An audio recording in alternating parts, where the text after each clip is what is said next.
Okay, so we talked about the three kinds of mindfulness already. So we'll now tackle the last quadrant, the last one, a bit more technical. Mindfulness of the Dhamma, mental qualities, this Ajahn Thanissaro's translation. Okay, so there are a few things. Yeah, so all these numbers, yeah. So not giving away any 4 digits or lottery numbers. Okay, so we have these 5 hindrances, 5 clinging aggregates, 6 sense media, 7 factors of awakening, and 4 noble truths. So they are arranged in a way that's in line with the 4 noble truths. So the topmost that talks about 5 hindrances are the symptoms of suffering. Symptoms of suffering. So we'll talk more about the 5 hindrances later. Okay, so it's there. Okay, 5 clinging aggregates talks about the sort of the science, mechanics behind clinging. The mechanics behind clinging. So same in the 6 sense media, 5 clinging aggregates in the 6 sense media. And once you're able to investigate and understand the nature of the 5 clinging aggregates, you're able to detach, then you will experience, you trigger these 7 factors of awakening, which we've been mentioning like throughout the retreat, or that's the theme of our retreat. And once a person has a glimpse, have a bit of these 7 factors of awakening, they'll get to appreciate the 4 noble truths. Appreciate the 4 noble truths. It is only when the 7 factors of awakening, then there's a bit of, I would say, detachment from craving. And detachment from craving. All the while, if we haven't detached, we only understand 4 noble truths in theory. 4 noble truths in theory. And it is only an arahant that can fully appreciate the 4 noble truths. Arahant can fully appreciate 4 noble truths. Okay, so I'll just go through the first one. This is the so-called commentarial way of solving the hindrances. So I'll just talk about the left column. We have the 5 hindrances: sensual desire, that means greed, ill will, hatred. The first pair. Then the second pair, sloth and torpor, that means you're sluggish. And the next one would be restlessness, restless and worry. So that's the next pair. And the last one is doubt. So these are the 5 things that will obstruct your progress. Obstruct your progress. So these are the 5 hindrances. So in the sutta method, the sutta method is to overcome all of them through right effort. That means you continually, persistently investigate impermanence. So that's the sutta's answer. So this is the commentary's so-called answer. Okay, we have a temporary method and a long-term solution. Okay, so for greed or sensual desire, the commentaries say, first jhana based on bodily foulness. I do not know how bodily foulness can enter the first jhana, because in the sutta we compare, there's Asubha Sutta where the Buddha compared Asubha practitioners versus jhana practitioners. So there's some discrepancy with the commentaries. Okay, so never mind. The whole idea is contemplating on the impermanent nature of the body can reduce certain attachment. So this will help. The long-term solution. So both greed and anger can be overcome either by a non-returner or an arahant. That means anagami and arahant. So if you meditate, you have greed, you have anger, that means there's still room for practice, room for improvement. Yeah, that means we are still normal. Okay. Then the next one, ill will. Right. So the temporary method to overcome ill will is to do loving kindness. So down here mentions first jhana based on metta, and the same thing. The long-term solution, either non-return or arahant. Sloth and torpor. Okay. we'll go through the range of solutions for drowsiness. Quite a number of you got drowsiness problem, right? Meditate and then fall asleep. After you get up, wow, this meditation session is so refreshing, right? So we have this issue. Okay, so we'll talk about the solutions later. There's a sutta that talks about it. So one of the solutions is called perception of light. Perception of light. So you see brightness or perceive brightness. It may help. It's one of the solutions. But again, in my routine, I normally don't encourage seeing light. There's a side effect. There's a side effect. Okay. So the long-term solution, arahanshi. Arahanshi. So if you still fall asleep, means you're still normal. You're still normal. Some people say, "Ayya, Bante, I'm not suited for meditation. Always too restless or fall asleep. That means I don't have the capacity to meditate. I'm not suited for meditation." No, not true. If you do not have restlessness problem, you do not have sleepiness problem, means you're enlightened. You don't need to come here in the first place, right? So this is the long-term solution. So same, restlessness and worry. So according to the 10 fetters, the 10 defilements, only an arahant can overcome this this restlessness and worry. So in the compassion meditation, I always mention, try not to over-dramatize, or this person need help, how to help this person. You over-dramatize, become restlessness and worry. Instead of going into the middle way compassion, they end up over-empathizing and become passionate grief. They end up get so upset for no reason. So we try to watch out for this. So this is called restlessness and worry. And the last one, doubt. Doubt. You're not sure what you experience. Some people experience this phenomena, that phenomena, got some things happening. You're not sure. So the short-term solution, just ask the teacher. This will temporarily solve the solution of the whatever you experience or whatever step you're not sure. You can ask. The long-term solution, you have the short-term first. We have the stream entry. Stream entry. So once a person experiences stream entry, they have no more doubt regarding the Four Noble Truths.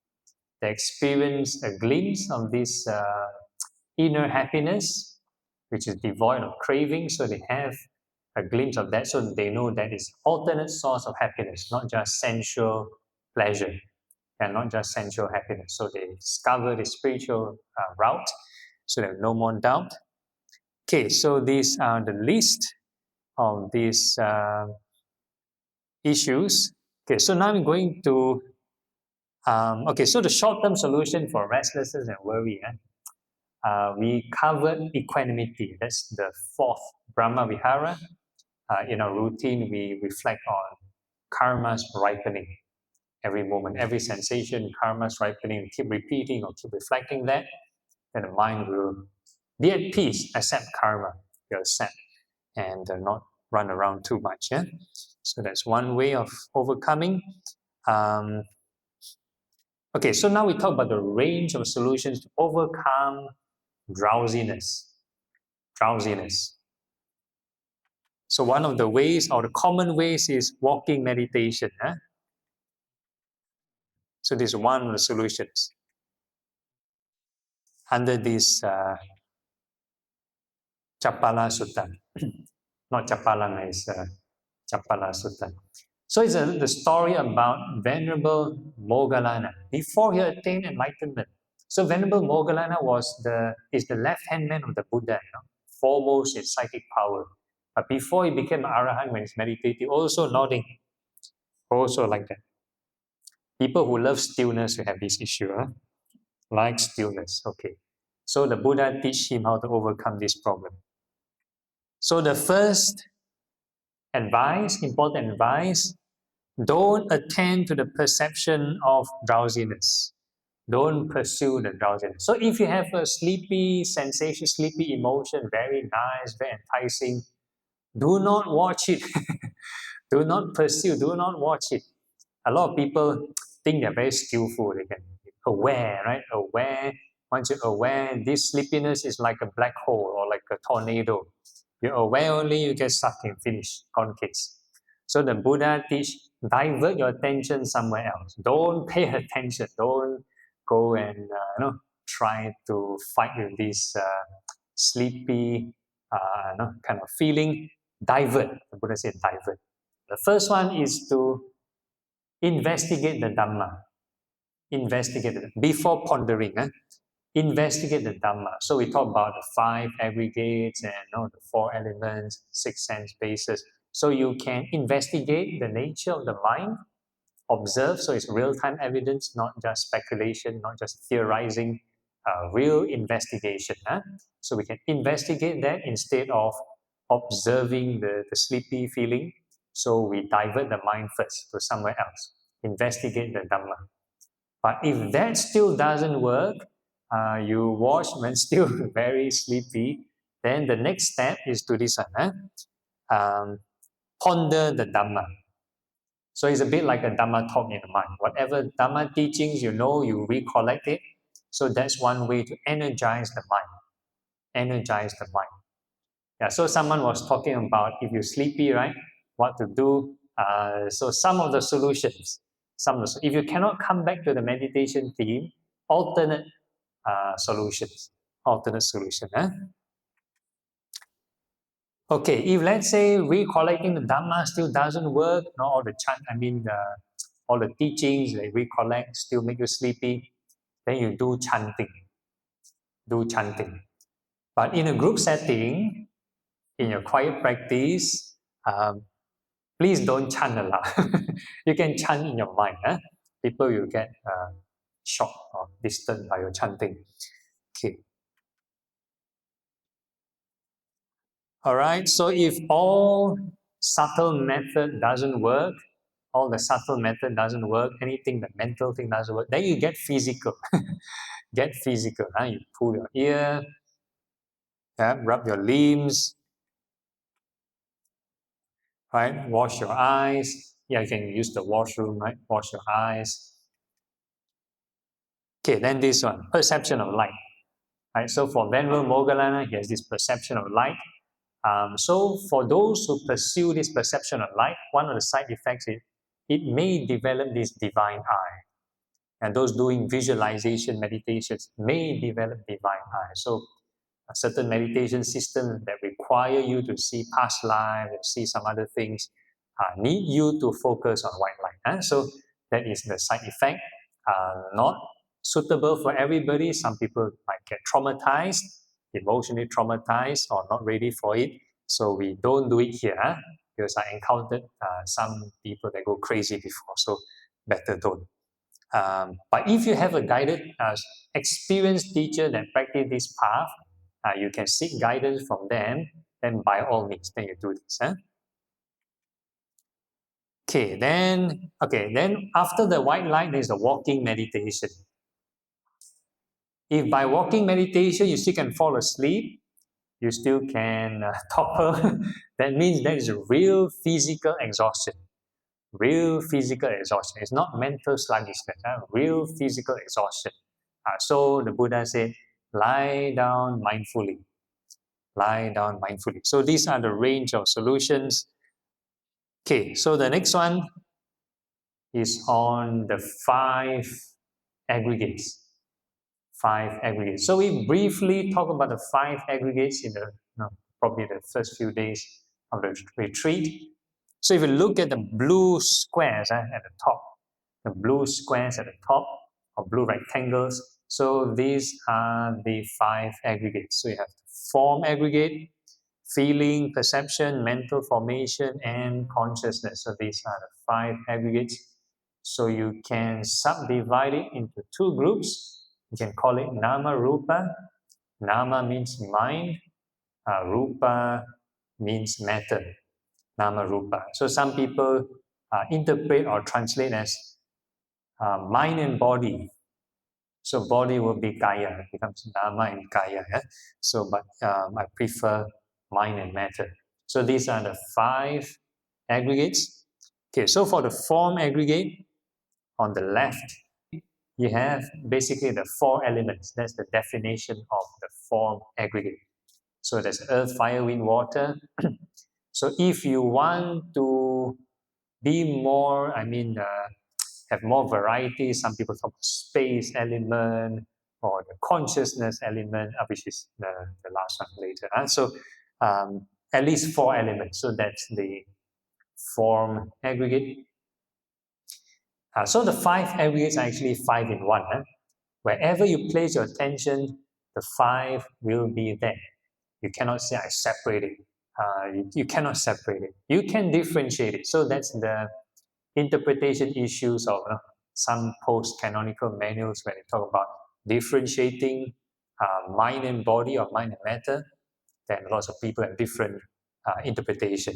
Some will say mind and body, some will say differentiate, some will say separate. So you have all kinds of different interpretation and you have all kinds of different practices.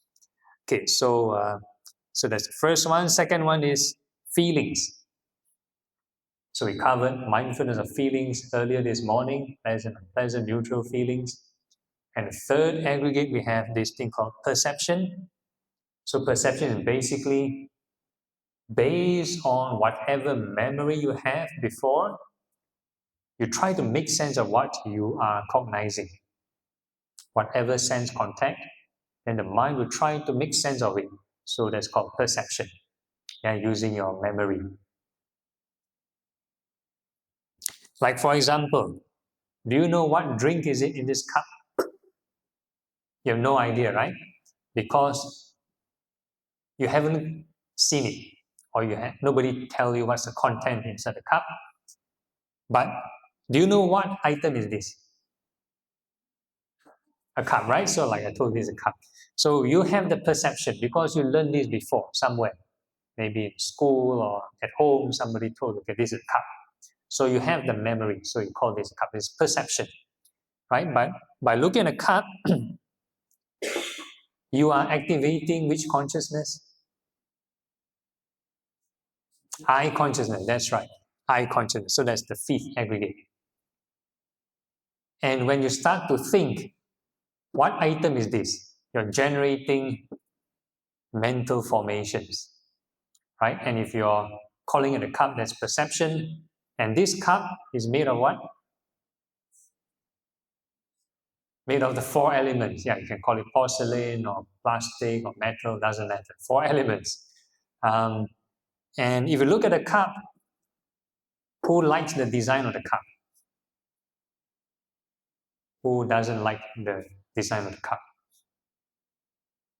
Nobody. Who finds it neutral? Nobody. Okay, so you have no feelings. Okay, they call it cessation of feeling. Or totally no feeling. Never mind. Okay, so the 5 aggregates actually are together. That's the example I can give. Another example I can give about the next one, mental formations. In Chinese, they call it xing. Xing means movement, right? Some translate it as volition. In one of the meditation sessions we did on the Brahmaviharas, we also call it karmic formations. Karmic formations. So it's the same thing, mental formations. Okay, so what we can do, have we done the finger pointing experiment? Haven't. Okay. If you look at the baby Buddha at the back, the Buddha point the finger up. Yeah, you can do that. Point up. So in this experiment, we are going to point to the location of your attention. Where is your attention now? To the screen? Where is it now? Always at the screen? Some people always on top. Point lah, must point lah. Where's your attention?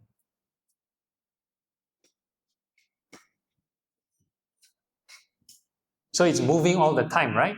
It's moving all the time, right? So that's not attention deficit disorder. That is called mental formations. That's the nature of your 5 aggregates. It's moving all the time. So meditators or maybe samatha meditators love to fix the mind. Then you have suffering. The nature of the mind is always like that. So our job is not to fight with this. It's not to fight with this. It's to just focus on our meditation object. Whatever happens doesn't matter. We call this, if you pursue the things that's going on all the time, it's called restlessness. Restlessness. That's the nature. It's always activating. We have 1,001 things going on in the body, in the mind, the synapses and whatever working all the time. And we are not supposed to control these biological processes. Whatever's happening, let it happen. What we're doing is actually learning to first calm down the mind and eventually learn to let it go. So that's the idea. So when a person, let's say, doing so-called the samatha meditation, whatever object you're doing, we just have the right thought. Whatever distraction, the samatha route is don't care. Don't care. It's just like, for example, taking a public transportation. If you have a bus load full of people or a train load full of people, everyone is talking, everyone is making noise, doing their own thing, talking and having their own conversation. Do you need to respond to everybody's conversation? No, right? Whatever they're talking, that's their business. It's none of your business, right? So, same thing. In our meditation, we just stick to our object. There can be 1,001 stimuli going on. We don't care. None of our business. All right. So that's the samatha route. Vipassana route. If you're doing we talked about mindfulness or mind states earlier. If you talk about the expanded mind, if your area of attention is widened, yes, you can pick up lots of these so-called stimuli going on. And our job is to observe the arising, passing nature of all this. Not to interact with them, not to go to story mode and speculate what kind of content is the conversation, how to respond. No need. No need. So our job is to just observe how they arise, pass away, arise, pass away. So that's the so-called open awareness. If you are restricted, let's say you're watching the breath, like we did the vipassana on the breath, that's the restricted mind, then we just observe impermanence of the breath. So that's the few modes that we're doing. Okay, so at the bottom, right, so it covers the 6 sense bases, eye, ear, nose, tongue, body, and mind. So earlier on, we did the eye experiment. You look at the cup, so that's your eye consciousness. 5 aggregates operate. No? If you look at the cup, and if you are hearing, you're hearing my voice. So the same thing, you're using your ear consciousness. Normally, the Buddhist formula will say, depending on your organ, for example, the ear organ, depending on the external form, could be the sound vibrating to your eardrum, external form, then ear consciousness arises. So interestingly, the consciousness appear later after these two things, after the ear and after the forms, then the ear consciousness arises. So if you want to reflect on the impermanent nature of consciousness, then you need to reflect consciousness as the dependent arising consciousness depend on your organs. Maybe some other religion might define consciousness as a permanent observer, for example, permanent observer or soul or whatever it is, that's always there, constantly there. Then they have a different definition. But if you want to talk about Buddhist detachment towards consciousness, then you need to define consciousness as the one that arises later, depending on this condition, depending on organs. So hopefully you get it. So if you want to do investigation of consciousness, you investigate consciousness as the 6 sense-based consciousness, not the awareness, the knowing thing. That is training for a different thing. Like for example, some Thai forest masters, they will talk about always staying aware, and then they recite Bhutto and stay aware. They're actually training for this perception of infinite consciousness. perception of infinite consciousness. They may not know the label, they may not know the term, but they are training for that concentration. Again, that's my opinion. Okay, then again, once you're able to understand the nature, the impermanent nature, the 5 clinging aggregates, you're able to investigate the Dhamma, so that's the 5 clinging aggregates, impermanence, and you put in this energy, that means you put in effort. So I give the example of the rubbing sticks, how to start a fire, and if you keep on applying the friction, then the sparks may occur, smoke or fire may occur, and that spark of fire is the indicator of this rapture, of detachment. So these are the trigger the 7 factors of awakening, and this spark won't last long. It's just for a while.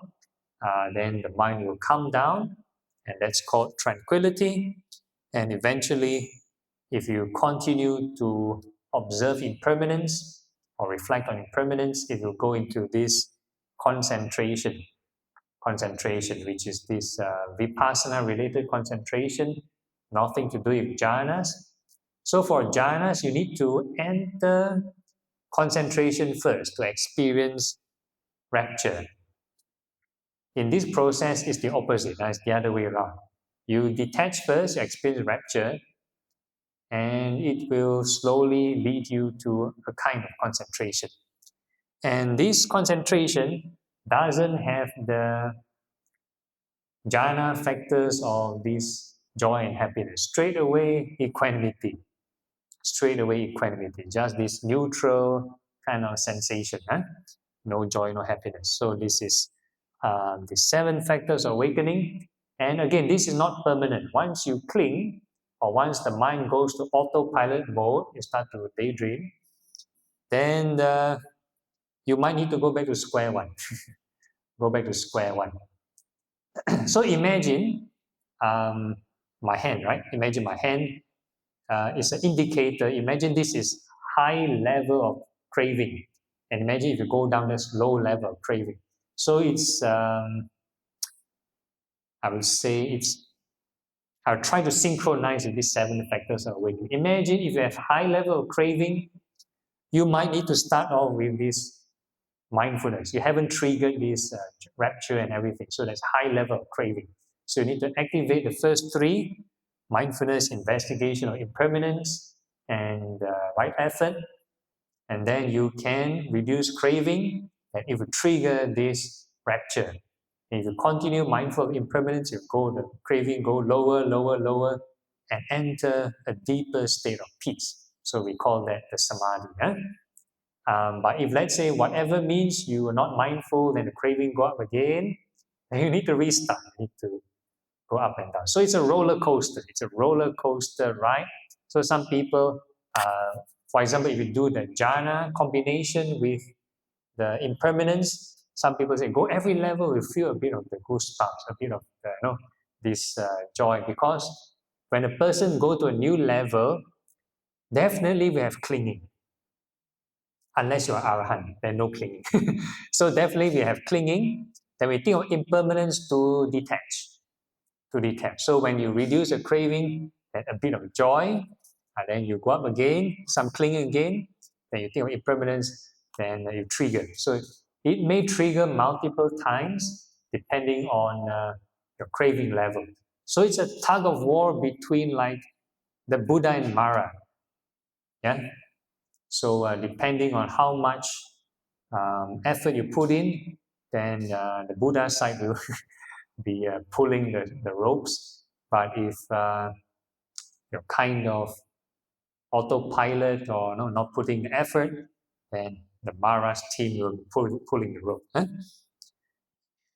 Okay, so the same stock formula, same chorus. Okay, you can be mindful internally or externally. So the aggregates or the elements, they can appear outside, right? Doesn't have to be your biological body, it can be outside. So same thing, origination, passing away, mindful of impermanence, and the last point would be to check the indicator whether you reduce in craving and clinging. So that's the indicator. Huh? Okay, so the conclusion. So the Buddha mentioned if a person is always mindful as long as they're awake, so I give discount, so it's a minus sleeping time.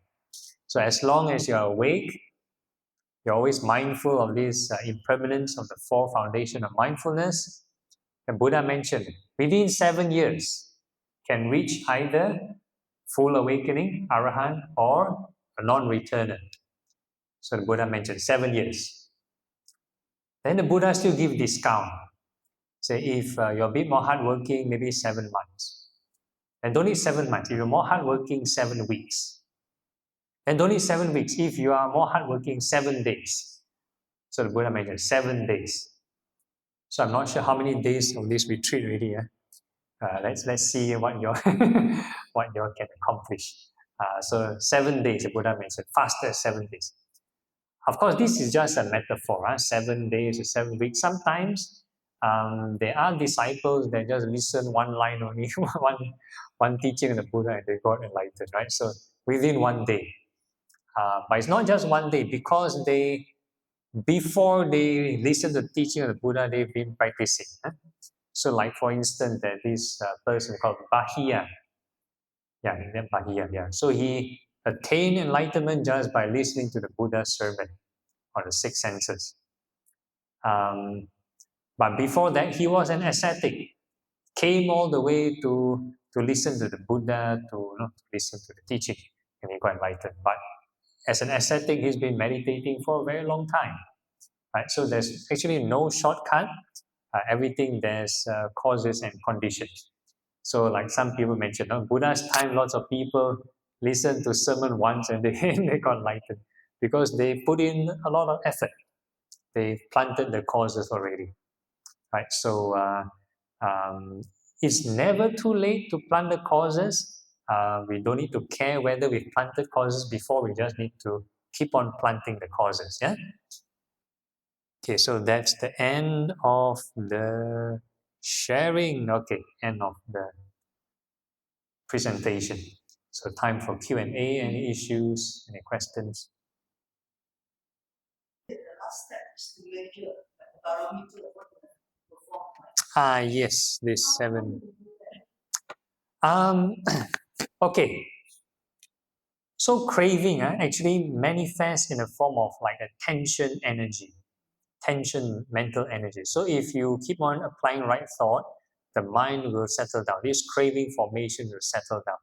So it has a certain pathway, it has a certain route, a certain pathway. So everybody have a different rate of settling.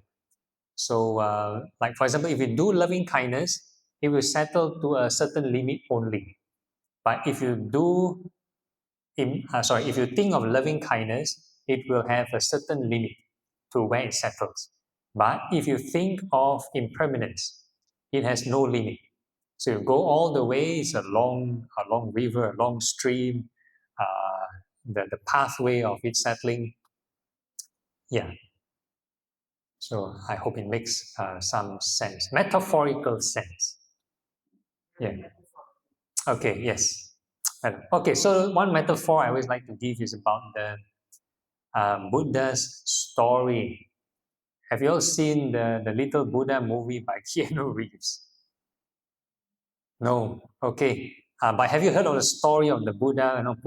Before he got enlightened, you want to aspire to find the middle way. You put the bowl on the river, and the bowl flow upstream, right?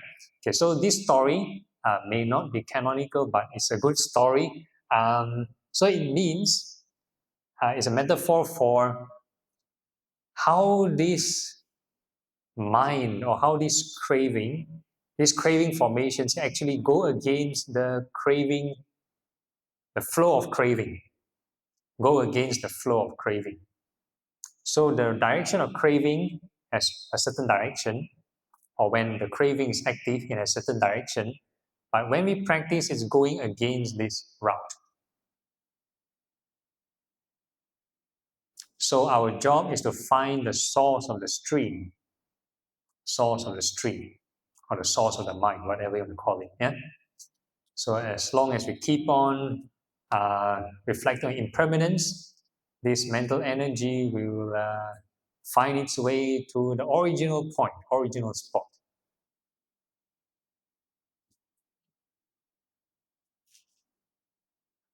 No? All okay? All right. Then we can do a bit of, it's getting late. So can we do a bit of guided sitting? Then we call it a night. Okay, so you find a comfortable sitting posture. Make sure your back is upright and the rest body relaxed.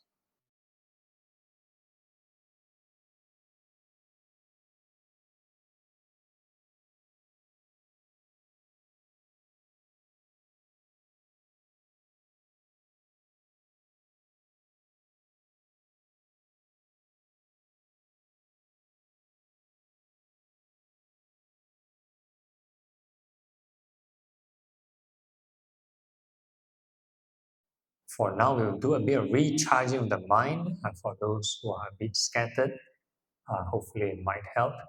So what we're going to do is we're going to recollect on the concept of karma, yeah, the equanimity, Brahmavihara, fourth Brahmavihara on equanimity. So all beings are subject to karma, owners of the karma, heir to the karma. In short, all beings, we reap what we sow. So in this routine, there is no need to speculate what we've done in the past. We just observe the here and now sensations. Whatever that occurs now definitely will have a past causes, just that we don't need to care about the past causes. Huh? We just observe whatever sensation appearing and we just note it as karma's ripening. So any pleasant sensation, there will be good karmas ripening. Any unpleasant sensation, that is bad karmas ripening. Any neutral sensation, neutral karmas ripening. So it can be any sensation throughout the whole body, doesn't have to be just a breath.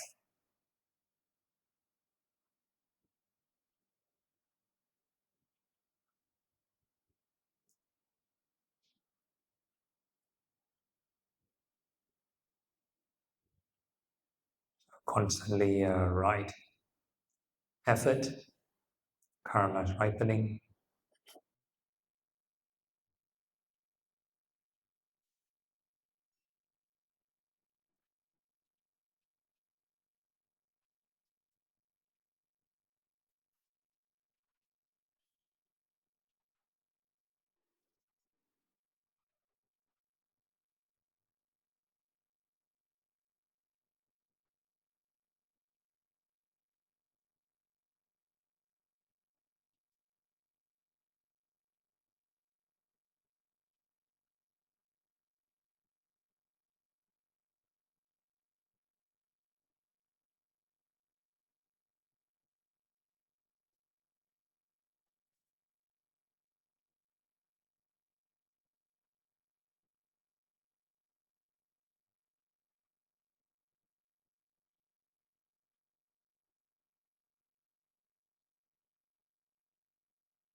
If the mind is more accepting towards karma, one may experience like this alert or refreshing kind of emotion. So we call this equanimity.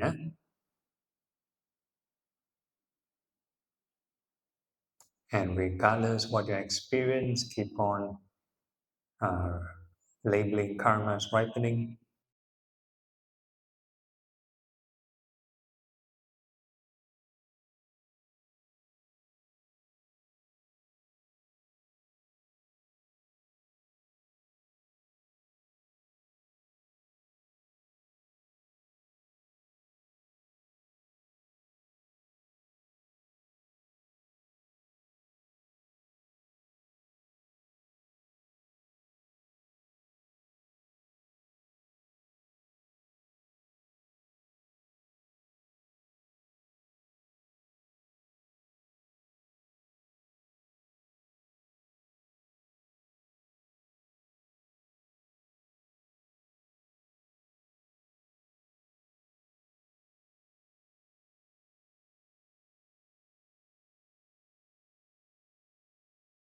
So the evidence we are using is the four element sensations, no other feelings.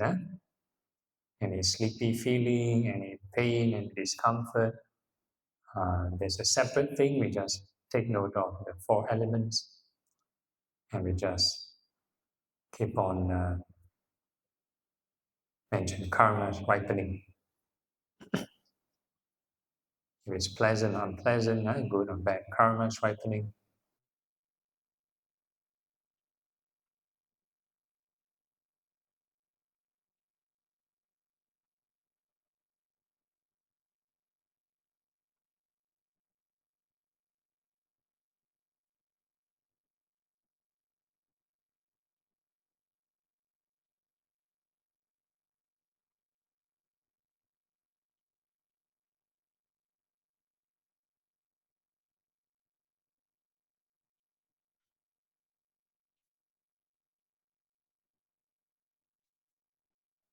Okay, and now we're going to reflect how to overcome the karmas. Whenever good karma ripen, you feel happy, bad karma ripen, you feel sad. So we have this mood swing problem. So to transcend this issue, we are going to reflect on the impermanent nature, on this karmic formations, impermanent nature of feelings. So we observe how the pleasant, unpleasant, neutral feelings, how they arise and pass away.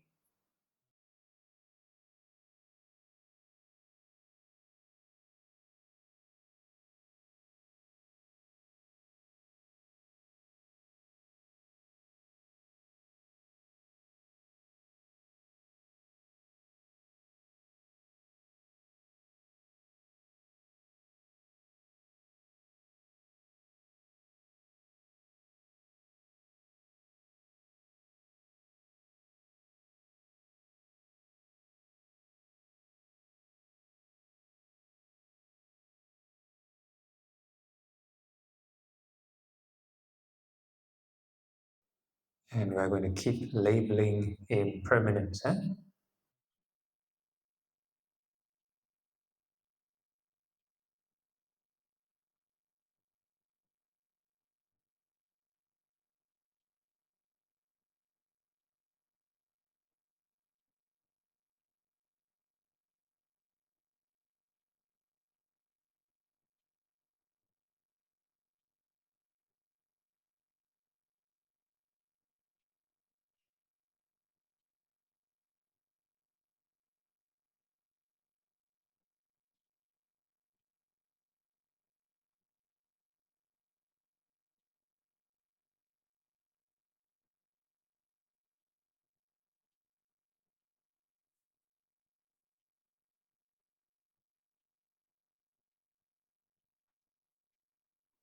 If the mind starts to get a bit too quiet and there's like nothing to look out for, then we can start to activate the six senses. So the five aggregates can move around through the six senses, your eye, ear, nose, tongue, body, and mind.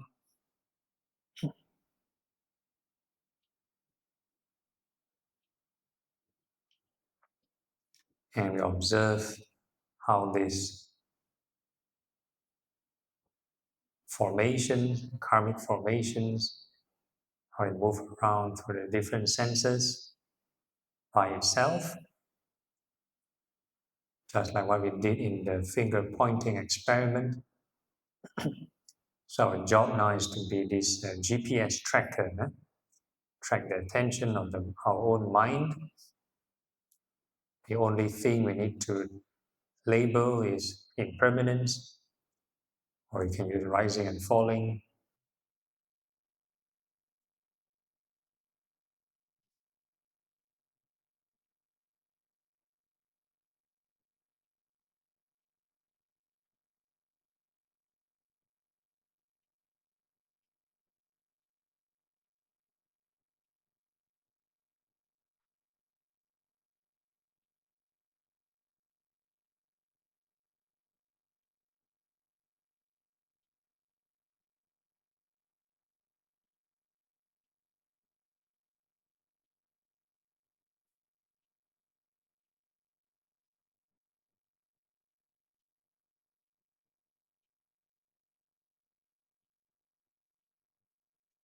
So the more you think of impermanence, then the more detachment.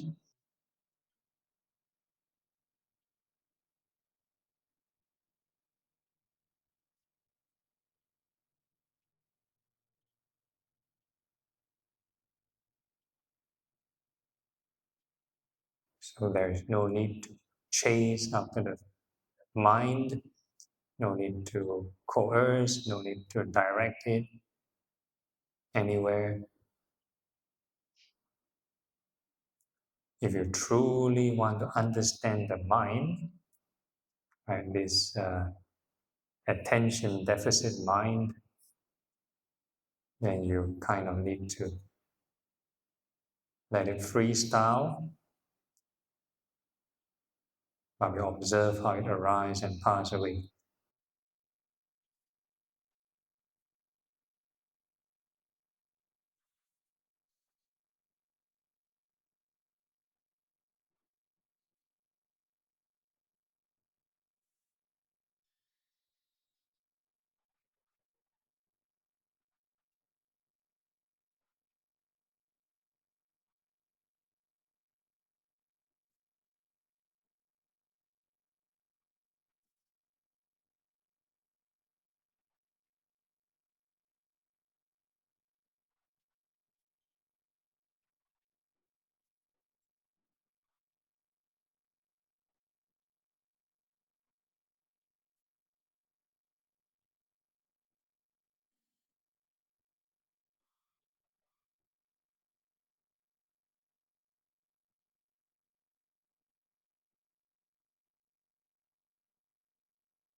Okay, so to make things clearer, to observe these coordinates of this mind moving, we can use the four elements as an indicator. Four elements will travel around through the six sense bases. If you do not use some kind of indicator, you let's say go to the mind door, the dramas and movies in the mind very enticing. You can end up stuck there and watching shows the whole day.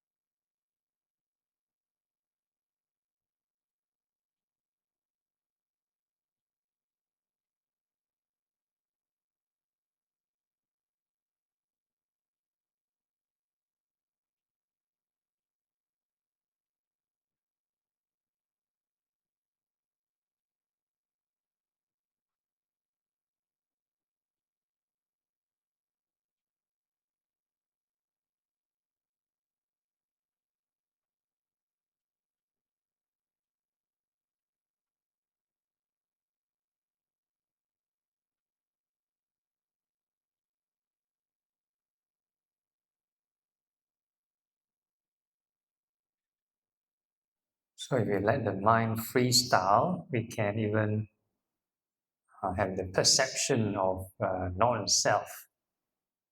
Did you choose your mind to pay attention to this spot or that spot? Why does it want to pay attention to this thought? Yeah? Do you have total control over this mind?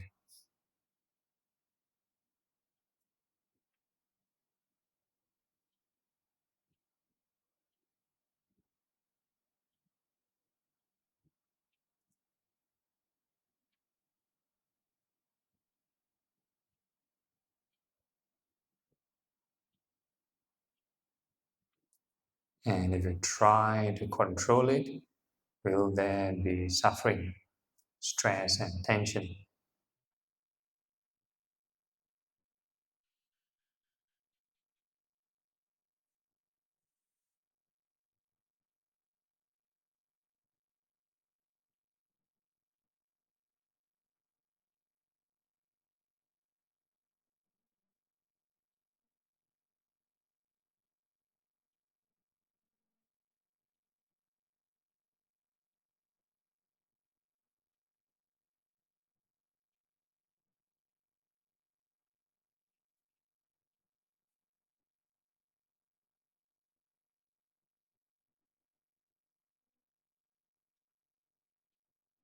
So the more you practice, the more you overcome suffering and stress. Not the more you meditate, the more stressful, and your facial expression looks more constipated than before. Then something is wrong with your practice.